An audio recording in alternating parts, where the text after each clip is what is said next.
Hello friend, मेरा नाम है अशोक चौरसिया और स्वागत है आपका अपने educational channel education teacher Ashok में। तो फ्रेंड्स, आज से जो है हम रीजनिंग का एक बहुत ही महत्वपूर्ण टॉपिक लेकर आए हैं और इस टॉपिक में हम आपको बताएंगे जैसा कि पेपर में कैलेंडर से किस प्रकार के क्वेश्चन पूछे जाते हैं। तो आपको एकदम बेसिक से और मतलब अच्छा कॉन्सेप्ट भी बताएंगे कैसे आप कैलेंडर के सवाल को 2 सेकंड के अंदर आप सॉल्व कर लेंगे। केवल आप ऑप्शन देखकर कैलेंडर के सवाल जो है सही कर सकते हैं। कैलेंडर का कोई भी सवाल हो आप आसानी से उसको सॉल्व कर लेंगे। तो फिर आइए फिर इस टॉपिक में हम लोग जानेंगे कि किस वर्ष का कैलेंडर किस वर्ष फिर रिपीट होगा। जैसे कि 2010 का कैलेंडर है, तो ये जो 2010 का कैलेंडर है ये फिर किस वर्ष रिपीट होगा। जैसे कि यही क्वेश्चन है, जैसे इसमें देख लीजिए 2007। अब हम लोग इस वीडियो में यही जानेंगे कि 2007 के कैलेंडर की तरह फिर किस वर्ष का कैलेंडर सेम होगा। जैसा कि अगर मान के चलिए 2007 में अगर 1 जनवरी को मंडे है, तो जो इसका सेम कैलेंडर होगा उसमें भी 1 जनवरी को मंडे ही होगा। तो आज का जो टॉपिक है हम आपको इसमें बस इसी चीज के बारे में डिस्कशन करेंगे कि 2007 के कैलेंडर की तरह फिर किस वर्ष का कैलेंडर होगा। तो फिर आइए इस प्रकार जान लेते हैं कि यदि इस प्रकार का क्वेश्चन पूछे कि वर्ष 2007 के कैलेंडर की तरह फिर किस वर्ष का कैलेंडर होगा, तो इस प्रकार के क्वेश्चन को हम लोग कैसे आसानी से सॉल्व करेंगे। या ऐसा भी समझ सकते हैं कि वर्ष 2007 का कैलेंडर फिर किस वर्ष रिपीट होगा। तो अगर इस प्रकार का क्वेश्चन आ जाएगा तो हम इसके लिए आपको बहुत ही बेस्ट कॉन्सेप्ट बताने जा रहे हैं। तो आपसे बस एक ही रिक्वेस्ट है कि आप लोग वीडियो का अंत तक देखिएगा। तो फिर चलिए वीडियो स्टार्ट करते हैं। अब जैसे पेपर में आ गया कि 2007 का कैलेंडर किस वर्ष रिपीट होगा या किसी भी वर्ष का कैलेंडर किस वर्ष रिपीट होगा, तो उसके लिए एक बेस्ट कॉन्सेप्ट है।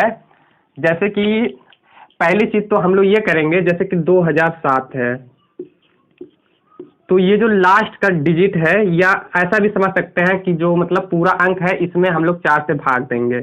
तो पहले जो वर्ष है उसमें हम लोग 4 से डिवाइड करेंगे।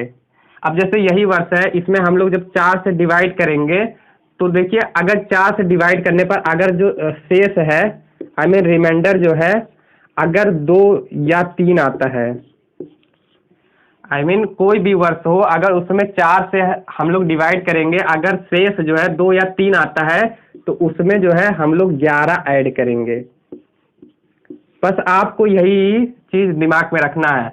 लेकिन अगर शेष जो है रिमाइंडर जो है अगर 1 आता है तो उसमें हम लोग 6 ऐड करेंगे। तो बस यही केवल आपको 2 पॉइंट याद रखना है कि अगर कोई भी वर्ष है अगर उसमें हम लोग 4 से भाग देंगे, अगर उसका रिमाइंडर या शेष जो है 2 या 3 आता है तो उसमें 11 प्लस करेंगे, अगर शेष जो है उसका 1 आता है तो उसमें 6 प्लस करेंगे।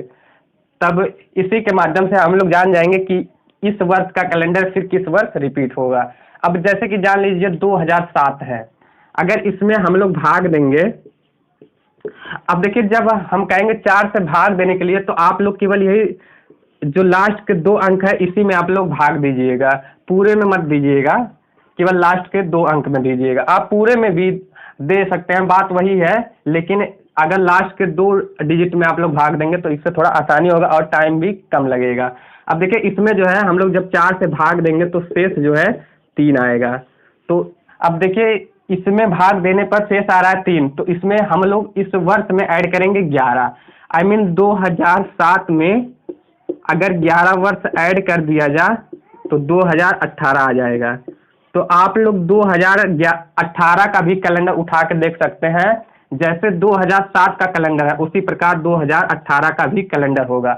अगर 2007 के कैलेंडर में अगर 3 मार्च को अगर मंडे होगा तो 2018 के कैलेंडर में 3 मार्च को भी मंडे ही होगा। अगर 2007 के कैलेंडर में 3 मार्च को मंडे है तो 2018 के कैलेंडर में भी 3 मार्च को मंडे ही पड़ेगा।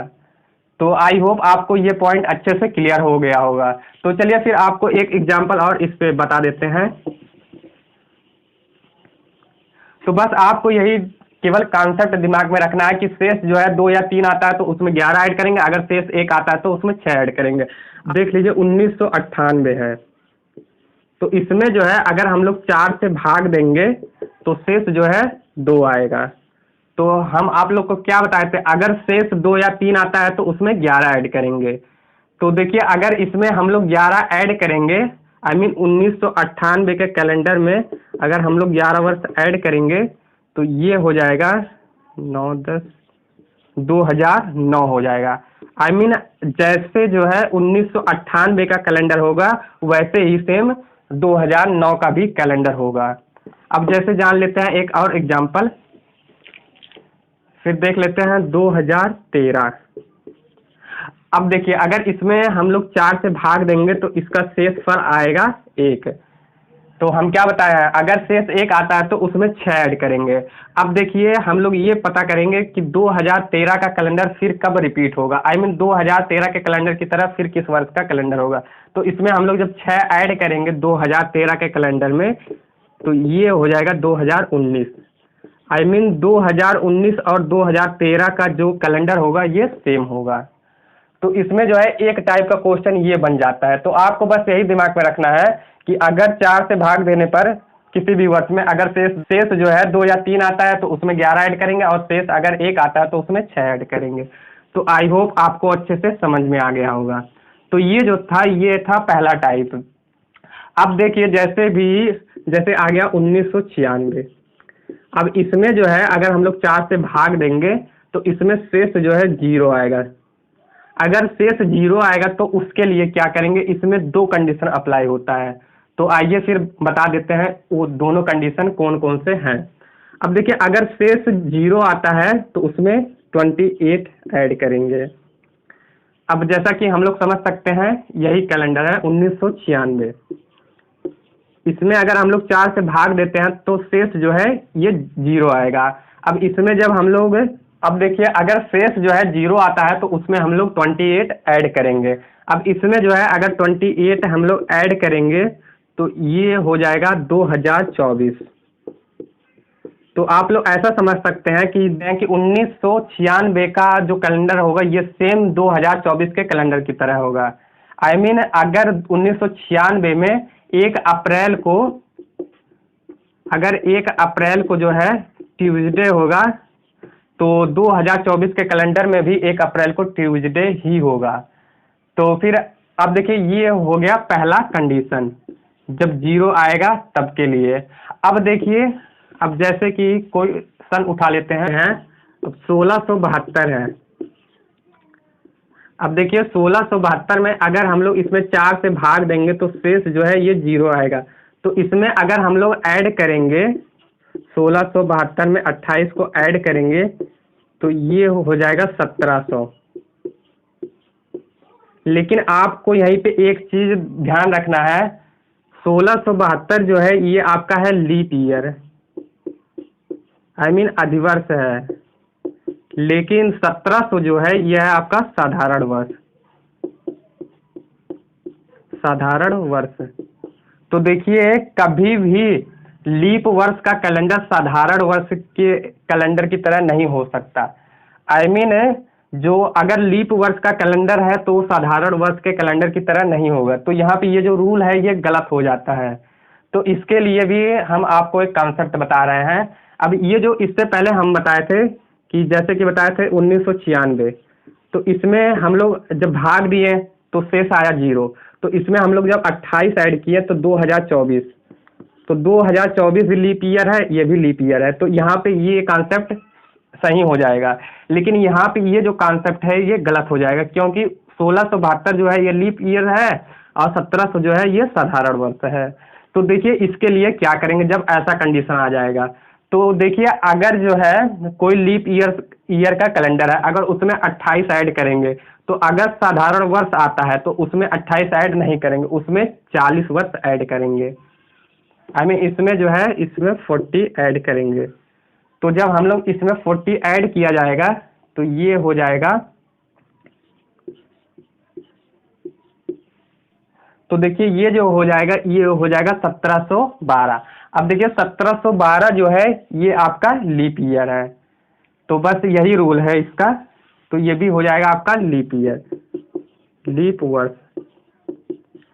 तो 1672 का जो कैलेंडर है ये 1712 के कैलेंडर की तरह होगा। आई मीन दोनों ईयर के कैलेंडर जो होंगे ये सेम होंगे। तो फिर दोस्तों ये जो था आज का मेरा ये पहला पार्ट था। तो फिर कल जो है हम इस पे सेकंड पार्ट बनाएंगे कि और किस टाइप के क्वेश्चन आपके पेपर में आते हैं। तो इसमें हम लोग यही जाने हैं कि किस वर्ष का कैलेंडर फिर किस वर्ष रिपीट होगा। तो इसके लिए हम आपको कॉन्सेप्ट ये बताए हैं कि अगर कोई भी वर्ष है, अगर उसमें जो है हम लोग 4 से भाग दिया जाएगा। पहले मतलब कोई भी वर्ष रहेगा, जैसे 2007 है तो इसमें हम लोग 4 से भाग दिया जाएगा।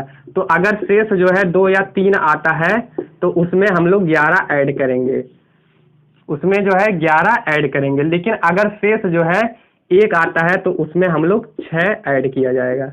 तो एक कॉन्सेप्ट हम आप लोग को ये बताए हैं।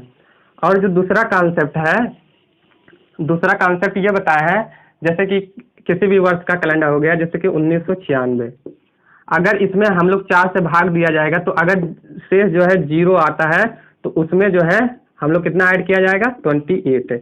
लेकिन इसमें एक शर्त है कि अगर लीप ईयर का कैलेंडर है, अगर इसमें 28 ऐड करेंगे तो जो कैलेंडर आएगा अगर वो लीप ईयर में आएगा तो सही होगा। लेकिन अगर इसमें 28 ऐड करने पर अगर ये लीप वर्ष नहीं आएगा तो उसमें 40 ऐड किया जाएगा। तो फ्रेंड आई होप आप सबको वीडियो पसंद आया होगा। तो अगर वीडियो पसंद आएगा तो वीडियो को लाइक और शेयर जरूर कर दीजिएगा। तो फिर चलिए अगले वीडियो में मिलते हैं, तब तक के लिए जय हिंद जय भारत।